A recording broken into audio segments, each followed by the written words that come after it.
So what does that mean in terms of the solution evaluation? So just to kind of set this context, we would need to do the evaluation of the solution based on all the understanding that we got, all the context, all the knowledge that we have got so far in terms of the problem space, and also that is the as-is space, and also the potential solution scope, which is the to be situation, and then be able to come up with the right solution that would align with the vision of the project, with the vision of this particular initiative, the mission, the tactical objectives, and everything else. So very important that we are doing this, and that's what evaluation is all about. So it's not about, is it the latest technology? You're not comparing, contrasting whether it is the latest technology or whether using the latest set of tools, but the evaluation is based on whether the solution is aligned with the overall objectives of the business. Is it meeting the business requirements? Is it delivering business value?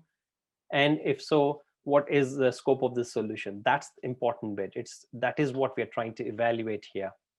And we need to also evaluate the solution early and often, and not just once, but every time that we have identified any changes in the requirements, any change in the design. We need to kind of do this evaluation of how the solution is faring. So this would help us in getting the real understanding of what we have initially planned for and what is the actual output so far. So this is that the comparison and the contrast of what is the planned versus actual, that would give again a kind of indication in terms of the outcomes and potentially the what is lying ahead of us. And also it could give us an option to decide whether we have got to either stop this initiative now because we have burnt enough oil, we have not moved an inch, so that means that it is all wasted effort. Let's not waste another £1,000,000 or doing nothing.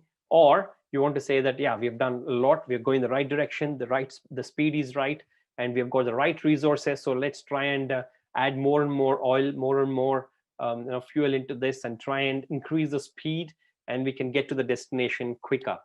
So that is a go decision. So the go or no go decision again is relevant in terms of evaluation of your solution. And it also leads to solution refinement, or to come up with newer ways of doing things. There could be a new way of doing this thing, compared to other way. For example, you're using Excel spreadsheets to do this analysis of your budgets and your customers and the value that each customer brings to the organization. Whereas right now you might have a better technology, the web-based solution, which is simpler, which is more cost effective, which is distributed. So at the same time, your whole team could be able to collaborate and work on. What does that mean? That it is actually kind of a better solution than what we have now. So let's go for that. So this again is some of the set of benefits that we can try and get by constantly evaluating the solution. And then when we talk about that, when we constantly evaluate, what does that mean? That leads to continuous improvement.